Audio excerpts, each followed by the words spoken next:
And we'll get him on the line right now. Hello? Jeff Dunitz! Ah! Oh, you scared me. Jeff! How are you, Ed? I'm doing good. How about yourself, sir? I just got to get finished getting set up here. You know, I noticed that, I guess it is a new computer with a better camera. Oh, yeah, it looks when nice. I sat at my desk like I usually do, there was this giant shine coming from the top of my head. So unless I died and became an angel, I figured I better move out of the bright light. Well, it's not like I don't have to put up with that over here, too. I'm looking at myself in the image here, and there's definitely a glare coming back into the camera lens on this end. But you look sharp there, sir, and you look comfortable is what you look, actually. Well, this is the chair where I work every day. Isn't that nice? Yeah, well, and it's see this? It's got a remote.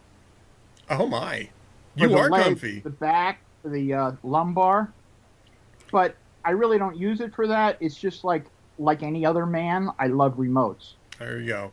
Remotes are everything, man. All right, so right. We're going to break a little news here on the Ed Morrissey Show. It turns out that Jeff Dunitz is in love. I am in love, and He's you know in love. what? It's not nice because my wife is in here this week. Yeah, But I have this horrible man crush on Trey Gowdy. Trey Gowdy. Jeff Dunitz is in love with Trey Gowdy. He's got a man crush on Trey Gowdy, and the sad part is that he's leaving Congress. Yeah, that's part of the reason why he's feeling, I think, a little free to swing for the fences these days too. I have to tell you, I didn't. When I woke up this morning, I didn't realize that the House was going to do the same thing the Senate did today. And I turned on my television, and there was Trey Gowdy beating up on James Comey for his introduction. I mean, really beating up on him. And then Elijah Cummings did his thing on immigration, and then said the only reason for the hearing is, well, because the Republicans, all they want to do is lock up Hillary. Which is true. It's true. But because she deserves it. And then Trey Gowdy just started questioning Horowitz, and it was like, I expected someone to run down the house and go, okay, I did it! It was the greatest cross-examination I've seen on television in years. He really nailed him. Well, and Lindsey Graham, as Rick Cuevas is reminding us in the chat room, Lindsey Graham did a pretty good job yesterday in his. Yes, but Trey Gowdy, it was like Lindsey Graham is polite when he does it, or like sort of. Trey Gowdy did this was a criminal prosecutor, he's a prosecutor. Yeah, and he was really. I mean, let me read this. This is his last paragraph that he didn't. He actually didn't ask a question, but he said, "My time is up. I hope my other colleagues will explore this because the explanation I've heard is the failure to prosecute was predicated on their belief that there was not sufficient evidence of intent.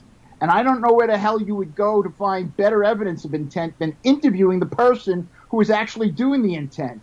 Because when you interviewed her, there were no intent questions." And then he went on and on. It was like, yeah, I was in love. It was just wonderful. Well, this follows up and on. It means nothing, though. Well, I guess for the historical record, it'll finally mean something for the historical record, right? But it's not going to change anything. I think is what your point is. It's not really going to change anything, and that's. I mean, they're not going to prosecute Hillary Clinton, even if she should be prosecuted. They're not going to prosecute her. The question, though, is important because it's going to redound to bias in the investigation, clear bias in the investigation. Right. Not, and this is the part that Horowitz misses in his report. By the way, his report is very thorough.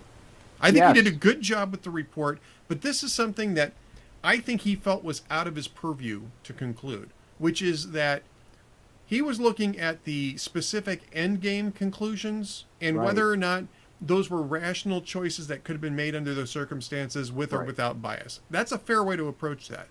But what he's not talking about is what Trey Gowdy got at, which is it's not just the conclusions that you should be looking at, it's how the investigation was conducted. For instance, and Horowitz mentions this in the report. You had 3 major figures in the Hillary Clinton email scandal who were given immunity and given the Queen for a day treatment, rather than hold them to the same type of thing that you would do with any other witness or any other not just witness but potential co-conspirator or suspect. That's Huma Abedin, that's Cheryl Mills, and I forget the third person, but Hillary. No, not Hillary. She didn't get the Queen for a day treatment because they weren't going to ask her tough questions. That's my next point, actually. It's the other person that's in her office. I can't think of his name now, but he's been a long time. Not Philip Raines. Not Philip Raines, but the other one. But see, the other point that Trey Gowdy made is that the person feeding evidence to the ones who made the decisions were biased. Right. Yes, so and that's the point I'm getting at, is that they approached this from a biased point of view. They were not looking to get the type of information that would create the conundrum when it came down to those final decisions. And Horowitz actually does touch on that in the report. But I think Gowdy is making the point that Horowitz could have gone further if he really wanted to do so and say, what was the reason why these investigators offered immunity to these 3 people when they were 3 people who were involved in the potential crime that the FBI was investigating? How did that decision get made, and was that a reasonable and rational decision to give 3 people out of 4 Queen for a day treatment when you weren't pursuing the 4th? Right. It didn't make any sense. But the other thing is that they keep bringing up when Trump said, well, it exonerated me. It didn't exonerate him, okay? However, what's his name? Strojic, whatever it's pronounced. Struck. Right. It's pronounced Struck, yeah. The reason why he was thinking of not joining the Mueller campaign is that he worked on it. He worked on the Russia thing for a year and said, you know what? There's no there. Right. The guy who hates Trump with all his might said it was nothing. Yeah. It turned out that they didn't have anything on it. Yeah. Now that doesn't clear Trump, but it certainly is exonerating a little. Well, it certainly suggests that there was nothing much to this probe at the end of the election, right? That they hadn't found anything and they've been looking. They were tapping Carter Page's phones. You know, they were at least they were surveilling him. I don't know what the extent of the surveillance was, but they were surveilling him under a FISA warrant. They had cameras in his bathroom. That's a scary thought. Yeah, very. Who would want to be on that? Who would want to be on that job? Right? Oh, by the way, today, hey Joe, so you're on today. Your job is to watch the camera bathroom. Yeah, you know, the director is kind of pissed off at you, so you get the camera bathroom today. You get bathroom detail today. That would be bad. But yeah, I mean that's what Trey Gowdy was getting at there. Yes. I want to talk, and it's not only that, but it's the other evidence they handed over. You know, someone said to me today, well, you know, Strozic didn't he is a leaker, and he never leaked anything about his hatred of Trump. Well, why would he? Why would he? Right? That hurt his career. Yeah. Oh, and by the way, there's something on CNN here. Apparently, Peter Strzok has been escorted out of the FBI building. Finally fired? On Friday. On Friday, he was escorted out of the FBI building. He's still an FBI employee, but my guess is that he is on administrative leave pending the result of the investigation. Yeah. Well, then, did you see Congressman Jordan's questioning? No, I didn't. No, I didn't get a chance to watch the whole thing. So. Okay, well, let me do a minute on this. You know the line, I'm going to stop him? We'll stop it. No, right. We'll stop it. Yeah. Right. Apparently, the transcript they gave Congress originally had the entire conversation up to "we'll stop it," and the entire conversation after that line. So Yeah. the FBI kind of left out that line. And Yeah. they're saying it must have been some sort of software error. Well, I guess that's one way of putting it, a software error. Yeah, it's Yeah, a you know, software Rosemary error. Woods is back with doing that, giant. Remember that stretch where she got rid of 18 minutes of Nixon tapes? Yep, Rosemary Woods. Yep, it's the same thing. It's Rosemary Woods back from the dead. Rosemary Woods. Right. Yeah. There's all sorts of questions about this, and of course Christopher Wray was on Capitol Hill yesterday, and he was taking part in a hearing, and he said that he was going to hold people accountable for the things that were in that report. He was going to have in-depth focused training. Now, how do you have in-depth focused training to tell people don't use the FBI's power to try to rig an election? I mean, that's something that you'd think was sort of understood without having to have been said. How do you tell FBI? How do you train FBI agents not to take bribes to give out information about cases that they're working on? It reminds me whenever they find a racist in a company, they show the film. Yeah. The Don't Be a Racist film. Yeah, the Don't Be a Racist film. Yeah. It's like the same Starbucks. thing. It's like Starbucks, right? They shut down Right. They shut down 8,000 locations just because two people were idiots in their Philadelphia store calling the cops on somebody who was not buying anything, and did the Don't Be a Racist film. That doesn't really actually solve the problem. But you know what my favorite part of the Starbucks thing was?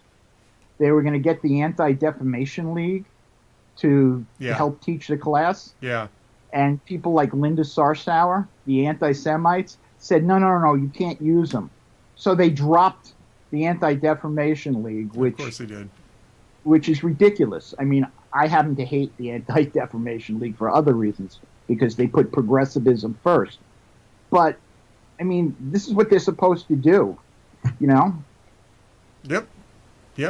So anyway, Peter Strzok has been escorted from the building. He was escorted in the building on Friday. They're just reporting it today. So it seems as though the investigation has finally focused on why Peter Strzok still has a job at the FBI. Well, what about Page?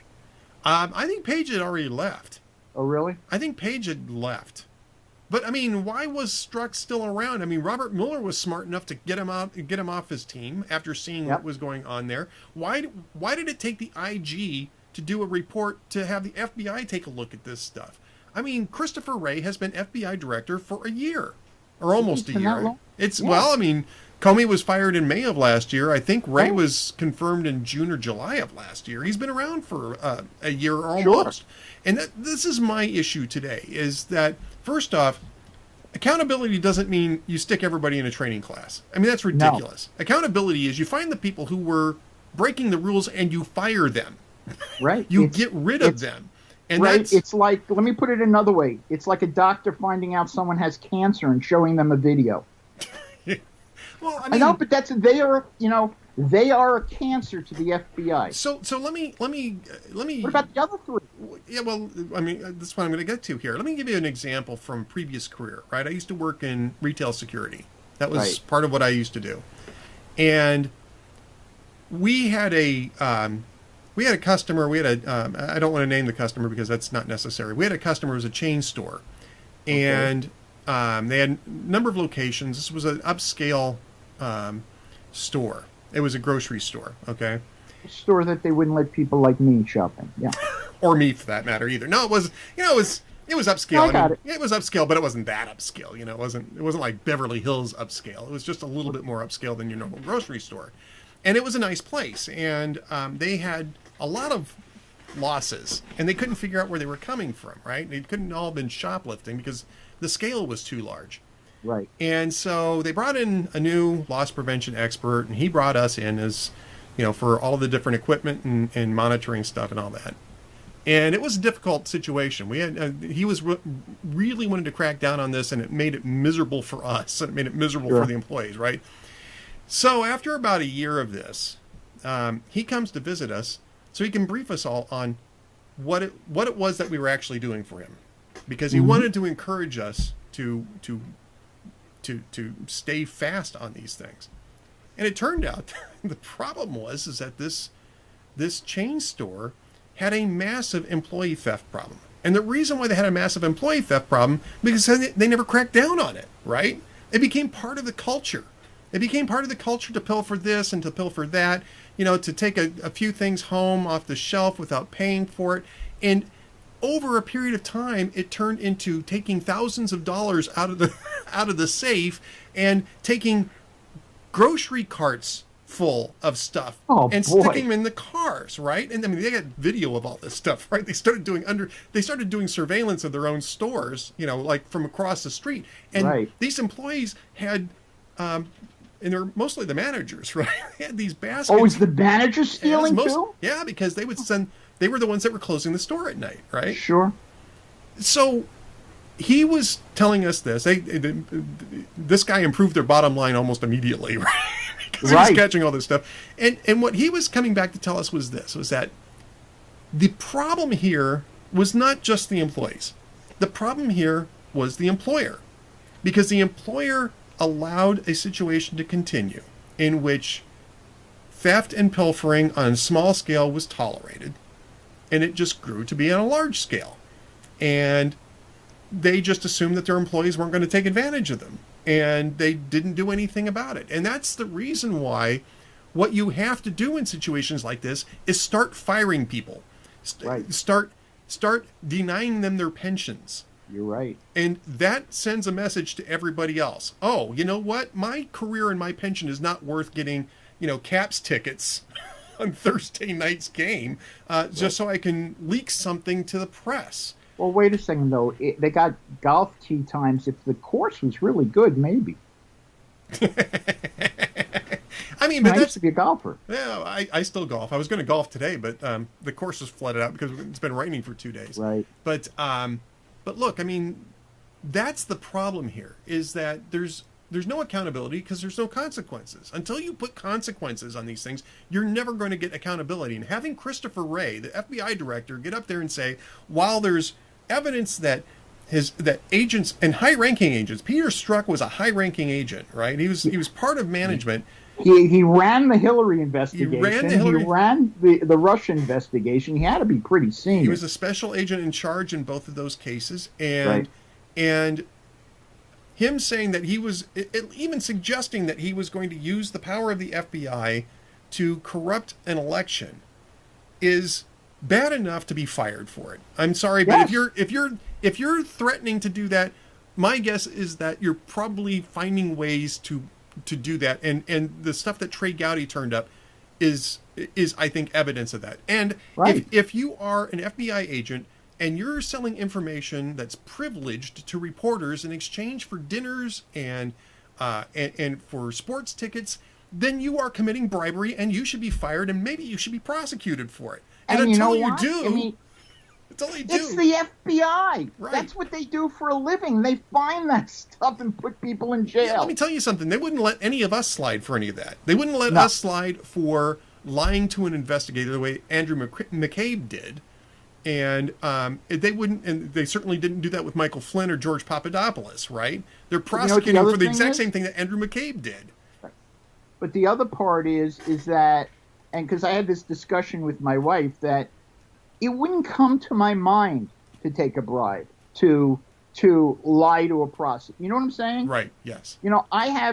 I used to buy lots of media, okay? We're talking about, in a single year, I could have bought $100 million worth of media. That's a lot of money. And I've had people offer me bribes. And it was, I told their boss and I told my boss. Yeah. Because that's not how I operate. And an honest person wouldn't even think twice. Right. Yes. And that's what FBI agents, most of them are. Most of them are. Yeah, absolutely. This is not about all FBI agents. But it is about Christopher Wray. And this is the issue, is that if you got all this going on and your answer to Congress is, we're going to instill accountability by making people watch training films, then you're not the right person for this job. You should step aside and let the right person be found for this job. And the right person needs to go in there, and they need to just start chopping down trees. They need to Trey Gowdy. Yeah, well, I don't think Trey Gowdy would take the job. But no, but Trey Gowdy would be one guy that I would say would be actually a really good choice for that, because he would go in there without any personal relationships to the people that are there, and he would simply say, "You did this, you did this, you did this, you did this. Your check is at the cashier window. See you later. Bye bye. Don't call us. We'll call you when it's time to prosecute you." And he said training films. He didn't say what kind of training films. They could be, Yeah. How to use the internet training films. Don't take bribes. The don't take bribes training film that that clearly everybody needs to read that before they know that taking bribes is bad. Right. All right. Well, Jeff, we're about ready to wrap up here, but what's coming up next for you? What do you got coming up? I have actually, to my show tomorrow, I have one guest set, and I'm working on the other. The guest set is Mark Moreno from from Climate Depot. Climate Depot. You know how they're saying that the Antarctic is melting and we're all going to drown like tomorrow? Yes. Well, we're going to discuss that because it's not true. Right. So good. All right, Which Mark sucks because I just bought all this scuba equipment just in case. Well, better to be safe than sorry, my friend. You know that. I guess so. So that's on lidblog.com at what time tomorrow? Or Spreaker at 2 p.m. 2 p.m. Eastern time. 2 p.m. Eastern time, 1 p.m. Central, 11 a.m. on the left coast. The videos of the Trey Gowdy thing up. Excellent. And I actually have a good post that I put up last night that people should look for because it explains what the child separation thing is about. Because it's not a new child separation policy. No, it's not. The new not. policy is to enforce the law, and child separation is a result of it. Yeah, I mean, I have a column coming up on this tomorrow as well.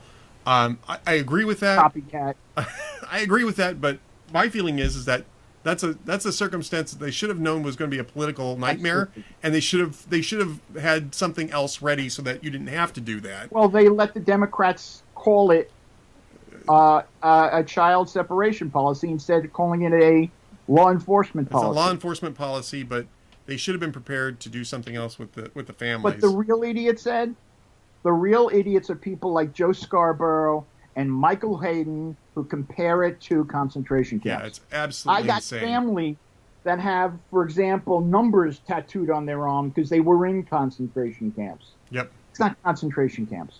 Yep. It's absolutely insane. It's an absolutely insane thing to say. All right, Jeff Dunitz. Thanks for having me on. Hey, folks. Great to have you on. And you can find him on Twitter at YidWithLid. With Lid. And lidblog.com. Lidblog.com. And Facebook. And Facebook. At Jeff Dunitz. At Jeff Dunitz. All right, Jeff. Thanks for being with us today, sir. We will talk to you again later. Have a great show tomorrow. You too. Bye-bye.